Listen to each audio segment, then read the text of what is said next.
l'ex-batteur de Claude François, Nello-Phil, alias Nanou, qui a sorti un livre intitulé Clo et moi, raconte notamment ce qu'il a vu dans l'appartement de la star juste après sa mort, et met fin aux rumeurs. Ce samedi 11 mars 2023 marquait le 45e anniversaire de la mort de Claude François.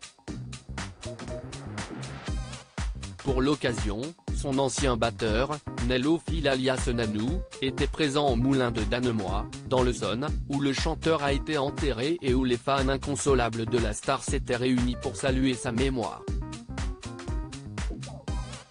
Le musicien était venu dédicacer son livre, intitulé Clo et moi, qu'il a sorti en novembre dernier. On était une quinzaine de musiciens sur scène avec lui. Et pourtant, je suis le seul à avoir écrit un ouvrage sur notre histoire.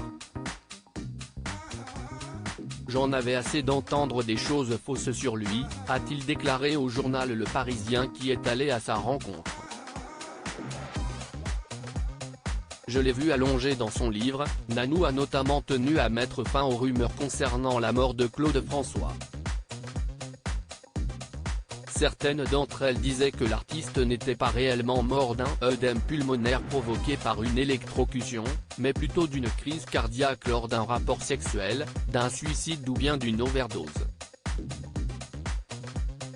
Ce que l'ex-batteur du chanteur a totalement démenti auprès du Parisien, faux. C'est la mort la plus bête qui soit, mais Claude était comme ça, maniaque. Je me suis rendu dans son appartement. Je l'ai vu allongé. Un maquillage camouflait ses mains noircies. Kathleen, sa dernière compagne, était là, dévastée. Tout comme sa mère qui, dévorée par le chagrin, est tombée plusieurs fois. Il était jaloux, macho, susceptible. Le succès de Claude François a également été terni par les rumeurs disant qu'il aimait les femmes jeunes. Très jeunes. Il aimait les femmes, surtout les blondes aux yeux bleus, mais pas les adolescentes, a assuré Nanou qui s'est ensuite penché sur les témoignages décrivant le chanteur comme un dictateur. Il était très exigeant, c'est vrai. Lors d'un concert, il pouvait nous insulter devant un public qui ne comprenait rien à la scène. Quand il était en colère, il nous glissait des messages dans les paroles de ses chansons. Il lui arrivait de lancer un baiser à un musicien, cela voulait dire « je te déteste ». Alors oui, il était jaloux, macho, susceptible. Mais sans cette facette, il n'aurait jamais été la star qu'il est encore.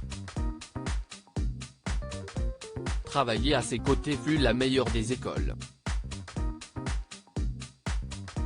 Il était unique, a-t-il lancé. Une mise au point nécessaire pour Nanou qui était très proche de Claude François. À lire aussi il est devenu blême, Claude François Jr.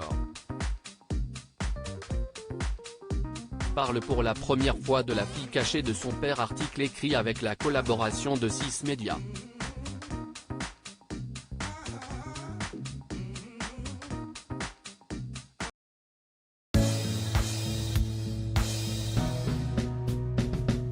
But there's all times through the rough times